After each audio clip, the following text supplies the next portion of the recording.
I'm not going to say what I want to say on here because they'll hold it against me, but I would fight at the Forest Ground for free. But I'm not going to. Yeah, don't say that. We'll edit that. I'm not going to. I'm his agent now and he won't. Yeah.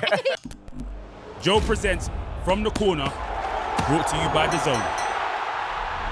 Hello, fight fans, and welcome to From the Corner. Now, as you can see, I'm joined by a new face today. It's the brilliant, it's the amazing, it's Josh Denzel. Thanks, Swarzy. That's right, the big man David Lorca sadly can't do the show today, but I'm proud to step up and take his place on the main card for the week. We're excited to have you, and this is going to be a huge show. So, the good news is we've also got two incredible guests joining us, so let's meet them.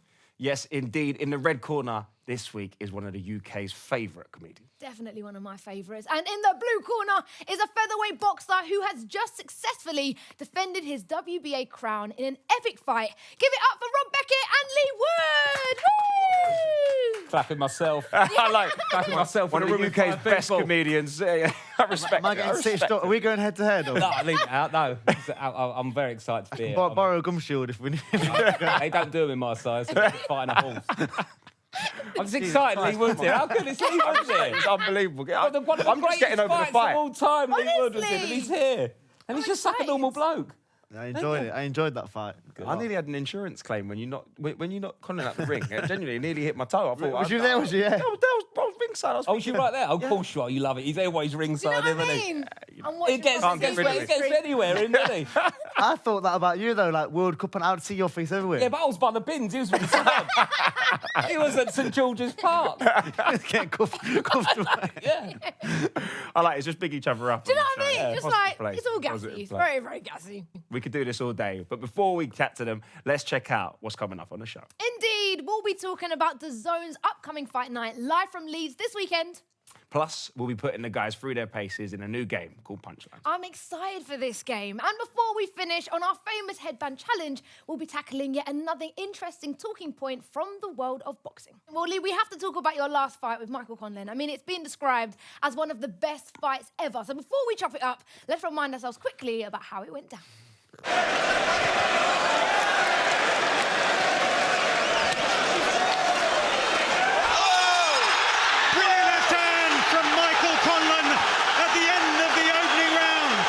And he doesn't want to switch up in range of Conlan because Conlan is straight down to work. Oh, he's hurt again. Same left hand. He's trying to hold on. The legs have gone. And there's still well over 2 minutes of the round to go. This is better from Leigh Wood. Just targeting the body of Michael Conlan, trying to slow the man down. It was a good... Where in sport do you find this level of courage, this level of resistance as Leigh Wood follows and scores the knockdown? Leigh Wood is doing exactly what he needed to do, what I was asking him to do, and he's going for broke, and he's having success. It's over! It's all over!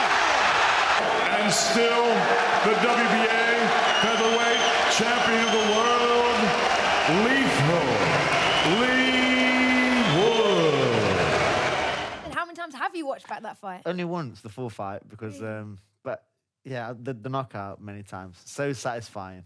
Once I heard he was all right, obviously, but like, I'm so glad I nailed him. So. And he caught you a couple of tomes, like Oh, he caught me some brilliant towards shots. the end. Was his power not strong, or did it get because he was tired? Was it No, impactful? it wasn't a big puncher, but the very first shot was timing in the setup. Yes. He sold me to the body, and I was parrying. I shouldn't have. Ben said, "Don't parry that backhand, parrying it," and then as I went to parry it, it came over the top. Got caught cold. But after that, I felt like I took the same shot again, even bigger again, and I kind of took it, looked at him. I thought, nope. I could see it coming, and then it just a matter of time. Then obviously as the rounds went on, and I was investing in the body, there's less in his shots, there's more in my shots, and turning the tide.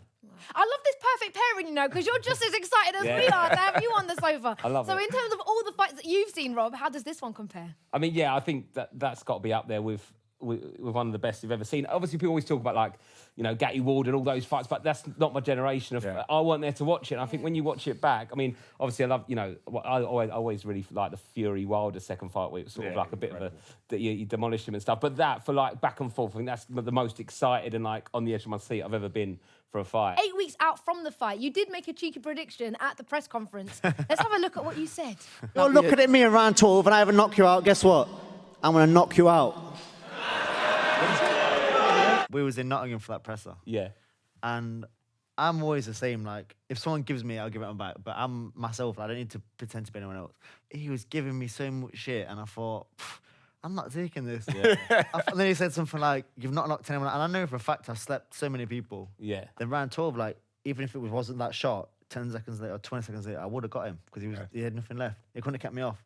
Unless the ref come in and stopped just literally every 2 seconds. Yeah. That was the only way he would have survived. So. Yeah. Leigh, we had David Hay on the show last week, and he said he would absolutely love to see a rematch, but could it be on the cards? I've spoke to a few people, I've spoke to Mick, and I'd love to give him the chance to do it again. Yeah. I think everyone wants to see it, so the demand's here. Yeah. Possibly not next, because I want to fight for another world title. I want to fight top 5 kid, you know, I want to see where I'm at. Rob, you touched on it a little bit, but I know you're a huge boxing fan. You can see the smart. What is it about the sport that you just love so much? I think it's because, like, they're real people. With footballers sometimes, you know, it does feel like they're protected by a big club and they get media trained and all that. But with boxers, it's just proper people that have worked really hard. And if you work hard on what you do, you get better. And you know, Leigh here is so humble and a nice guy. And I feel it just feels like a real person in there, and you're totally on their own. They've got no one to back them up, and it's all on you. And I just think it's so remarkable. And it doesn't get enough respect, boxing, because not only is, you know, the cardio got to be insane. The technique is like being a ballet dancer. The movement is on a different level. And on top of that, you're getting punched in the head and in front of boxing fans. And I love boxing fans. I am a boxing fan, but they're a different breed. Yeah. Rob, what about yourself? What would it take for you to get inside that ring, man? Loads of money.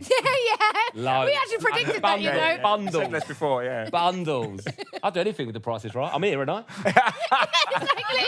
And you're not even going to get knocked out, do you know what I mean? You never know. No one wants to see this face angry. All red face, sweat. No. And when I sweat, my hair goes down. You know them sort of like Eastern European amateurs where their hair's like that? Yeah. It's dead straight, look blonde hair like that, look like one of them, you know. That element of truth in comedy is so good. That what makes it funny. But like you were saying, like you can't practice it, can you? Well, I can go practice punching and sparring, but you can't practice these punchlines because it's opportunity as arises. Exactly. Yeah. That's what makes you. That's naturally. That's what makes you so good. Oh, cheers. We're getting on it. We're definitely going to go Vegas. I'm loving this pairing. I'm just saying though, it's true. I could just be in the camp for like morale. You can write the trash talk lines. You know what? I've thought that.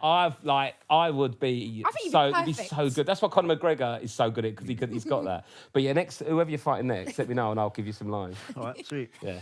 If it gets to the 12th round, I'm going to knock you out. Yeah, exactly. I'm pretty sure. Simple but effective. I think you didn't nick that off Muhammad Ali, that one. We know that there are other belts to go out for. So is it one of your goals to go and fight for them as well? Not so much the belts. I don't think about, I want this belt or I want that belt. Number 1 in the division is Navarrete. I want that fight. I wanted it for a few years now. I want to be number 1, but I want to test myself against the best. So whoever's number 1 at the time, that's the fight I want. Leigh, we spoke about that rematch briefly. I think it's deserving of a massive stage, maybe like a Wembley arena. But is there like a perfect... City ground. There you go. Didn't even get to finish the question. I was going to say, where would you love it? Do you want not a Premier League stadium? Yeah, it might be. Might be this end of the season, you know. I'm not sure what's going to happen, who I'm fighting next, how it's going to line up. But if it don't line up next and I have to go somewhere else, and then I'm sure that rematch, like I said, will always be there. City ground and then Vegas, away day for Nottingham Forest. All my friends want to go Vegas. Yeah, I bet they do. I'm not too bothered about City ground, but it's in my heart, do you know what I mean? So. Well, I know that Rob would be there. Front Well, now I've met you properly. I can say to my mate Lee's fight. My mate, it's my mate now. It's not just a fight. We're going to camp with him in 8 weeks. So I'll come back shredded. It'll be fine. I want to say what I want to say on here because they'll hold it against me, but I would fight at the Forest Ground for free. But I'm not going to. Yeah, don't say that. We'll edit that. I'm not going to. I'm his agent now and he won't. Rob, you filmed a few times with AJ in the past. Is he one of your favourite boxers? No, not really, because he makes me wait about 5 hours. You've ever tried to interview him? He knows. He won't say it, though. No, I do know he's a good. I really like Josh Red. He's a really good bloke, and I think he sometimes gets unfair criticism like online and stuff. But I think it's just because he doesn't say anything. You know, I mean, it's difficult as well though. Like with Fury, because that's his main rival. When you look, and obviously Usyk and Dylan White and all that. But like the big two everyone wanted in a year or so ago, it was Fury. Joshua was the biggest fight, and I think because Fury's, Fury can't do any wrong now at the moment. He came back from 2 years off. He had his mental health problems, and he beat Wilder, and he's done all these things he said. So it's sort of like, what can Joshua say about you know. It's crazy with the Fury thing, because obviously he never set himself up as like someone to follow and someone. Yeah. He was never like, I'm an example to follow. Yeah. And then suddenly he does great things. Like, okay, it's amazing. Whereas Joshua kind of set himself up as like, rightly or wrongly, listen, I'm white and white, I'm sensible. Yeah, so it's hard to come out and go, no, I'm going to slap him up, I'm going to beat Yeah. him. Whereas Fury is just second nature. Like, I think Joshua set himself up almost like this sort of like the perfect athlete. I say the right things and stuff like that. But I think the reality of it is people like people that feel like the person from next door. Where he's almost too perfect, isn't he? He's like, you know, he's so handsome, his body's perfect. And then Fury's one around slapping his belly, calling everyone a dosser. It just feels like he makes it up. Masturbates before a fight. Yeah, exactly. Now on the show each week, we like to get stuck into an intriguing boxing-based discussion. And this week, we're going to be discussing a point raised by welterweight maestro Virgil Ortiz. we caught up with Virgil to talk about his fight with Michael McKinson, which he later sadly had to withdraw from due to injury. But during the interview, he raised this very interesting point. A lot of fighters take an L for the first time, you know, and sometimes they feel like their career's over. I don't think that's necessarily the case, you know. I think ever since Mayweather went undefeated 50, you know, everyone's been trying to do that. Everyone's really trying to protect their own. You know, that's great and all, but Manny Pacquiao, Oscar De La Hoya, Miguel Cotto, I can keep naming names forever. Muhammad Ali, Mike Tyson, you know, they lost some of their fights, and they've gone down as some of the greatest boxers to ever do it in boxing history. He seems to be downplaying the importance of maintaining a perfect record. But what do you think about that, Leigh? I think that's important. Mayweather came along and it was like, stay unbeaten. And if you don't, you're rubbish, forget it, hang your gloves up. And a lot of kids seen that example, and it's probably destroyed a lot of careers because kids probably got beat on the way through and thought, I'm not good enough, and then jacked it in, you know what I mean? But no, as long as you're learning from your defeats and you come back better, the defeat's the best thing that can happen, in my opinion. I think as a fan, the fans don't care. No. Could not care less about undefeated, really. Yeah. It's all a bit of a Mayweather sort of PR move. That's how we want it to be. Yeah, but that's work, and it worked for him in that time, but then that's his thing. People look at me and think, well, he's been beat, so there's a chance he might get beat, but he's looking good, he might do it. There's that feeling first of a bit of uncertainty. And maybe that's more exciting than, well, he's never been beat, you know he's not going to get beat. Yeah. You know what I mean? Sometimes. If you look at Derek Chisora, I mean, I think he's nearly lost as many as he's won coming up to it. It's always in a dogfight. Always great to watch. The fans still sing his name, and he's lost like 10 times. It's so true. And they love him. Would you say that your two losses are the kind of fights that you've learned the most from? When I lost the first fight, Jordan had to stay with me in the hotel that night because I couldn't be on my own. I was that low. And Jordan Gill, not Casey Price. just to clarify. You wouldn't have been that low if that was the case. Just to clarify. Yeah. So I mean, and I'll never forget the reasons why I lost. So that learning how I lost and what to do again. Yeah. Remembered it was deep. Then obviously my second loss is the same thing again. Why I lost? Okay, I can't do that again. And that's just like planted in me. It's like ingrained now. So I learned more from that than just stay undefeated. I think there's so much money in boxing now, especially because it's like booming, that you can earn a lot of money and have a big profile and get that sort of 500,000 million Instagram followers and be the man and not actually have fought anyone. It's quite a nice place to be. If you can earn millions of pounds and never have to beat them. I'd rather do it my way and not have them. 100%. Right, guys, coming up this Saturday on DAZN is yet another banging fight night. And this time, we're live from Leeds. That's right, local boy Josh Warrington is back in his hometown for his IBF featherweight title clash with the Spaniard Kiko Martinez. So let's see how the matchup is looking. People say Kiko Martinez is finished. But the last thing a fighter like him loses is the punch. It is all over. And the new featherweight champion of the world, Kiko Martinez. Now a two-weight world champion. I've got full respect to him. He's a true testament to the world champion. Just self-focused, get the title back. All of a sudden we're looking at unifications again. From Leeds,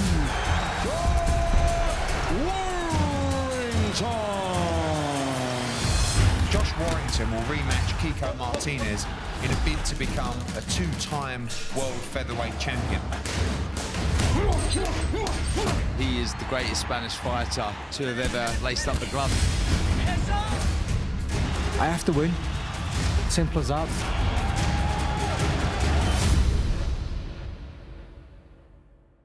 We actually caught up with Josh to see how he's feeling about the fight, and this is what he had to say. It feels like we've gone back to old school kind of training. You know, the kind of training and preparation that we did on the lead up to winning the world title the first time round. It's been an interesting 18 months. I've learned a lot. Obviously, the first Michel Lara fight, my mindset was, this guy's not in my league, he's not in my level. I'm the best featherweight in the world. I'm ranked #1 by most of the world governing bodies, organisations. Why is this guy he shouldn't even be in the same ring with me. You know, I had my head and my sights on bigger things, and I paid the price for that. You know, I've been too cocky. I paid the price for it. Got good hiding. I learned a lot, and I reinstated a lot of strength in my mind.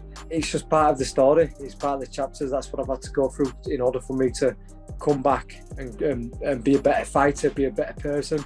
I go into this fight brimming with confidence. When my head is switched on, then nobody's beating me. What you see is what you get with Kiko Martinez. You know, he's 60 fights deep now into his career. You're not going to have Kiko Martinez walk out of his corner like Floyd Mayweather and start doing the shoulder roll. It's just not going to happen, is it? Kiko comes forward and he uses his attributes to his best. He's short, he puts the pressure on, and he's got power. Well, looking into my little glass ball, a mystic ball, Guru Josh here thinks, I don't think the fight will be a 12-round fight. It's going to be fireworks. It just has recipe for an entertaining fight, and like I say, I'm feeling very confident again in early night on the 26th. Well, there you have Josh speaking there, and he says if he is going to reclaim his title against Martinez, could a unification fight be on the cards? And if so, is it of any interest to you? Yeah, for sure. So he's keeping it warm for me. Yeah. Yeah, that's what you said. What was that? Yeah. He's keeping it warm for me. No, look. This double act is perfect. I would love him to do it. I really would, because he's my fellow Brit, and he's in for a hard night. Yeah. Like I said, Kiko's on the form. I'd say if picked the Zelfa Barrett fight, he probably should have got the nod. Beat Galahad, which is a massive upset. And if you look on the other side of things with Warrington, the Lara defeat, then the draw with the court, and his confidence is low, Kiko's is up. And when they boxed the first time, it was a very close fight, very hard, and Warrington was in his peak, and confidence was flying, he was on good form, coming off some good wins. So yeah, I mean, he's in for a hard night. Do you think Martinez is having a sort of surge of form, or is it that Martinez has just got his number? No, I think he's on form, and I watched a few programs and interviews about him, and he's dedicated his last 2 years, been away from his family, he's training harder than ever. He's coming for the #1 spot, so he's at his best. Now, this weekend is just the first round of many sensational fight nights coming up on DAZN. So let's take a look at what else we've got coming up. Let's get ready to rumble! Now, entering the arena, Martinez. He's got that killer instinct, hasn't he? Meet the future of boxing. It's Ryan Garcia. Triple G defends the middleweight title for the 21st time. The Destroyer, Ben. Ripping work here from Ben. The real deal strikes again. You can see the fire in Katie Taylor. Bevo is the most dangerous opponent for Canelo Alvarez. This is a champion in his prime. The fight starts now!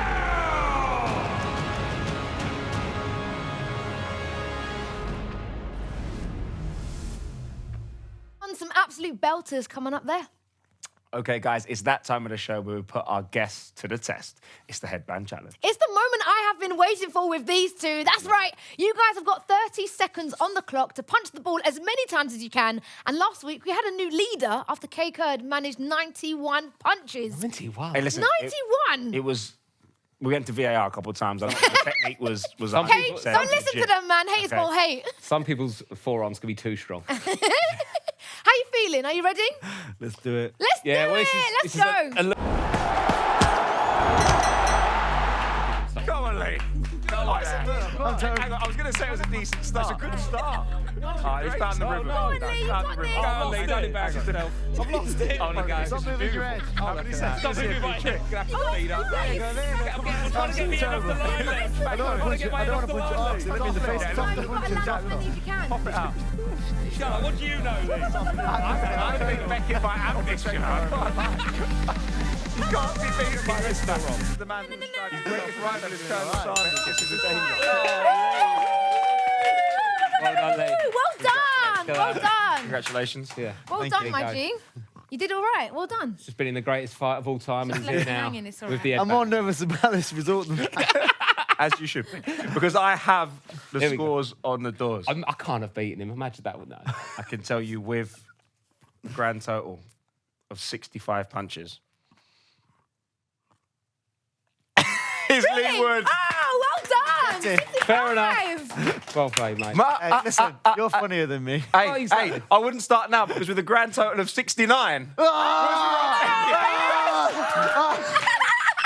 7. And a comedy number. Ladies and gents, please put your hands together for Rob and for Leigh. Woo! Woo! Remember, you can find us on Joe's YouTube channel and wherever you get your podcast. This has been From the Corner, brought to you by Joe and DAZN. You've been listening to From the Corner, brought to you by Joe and DAZN.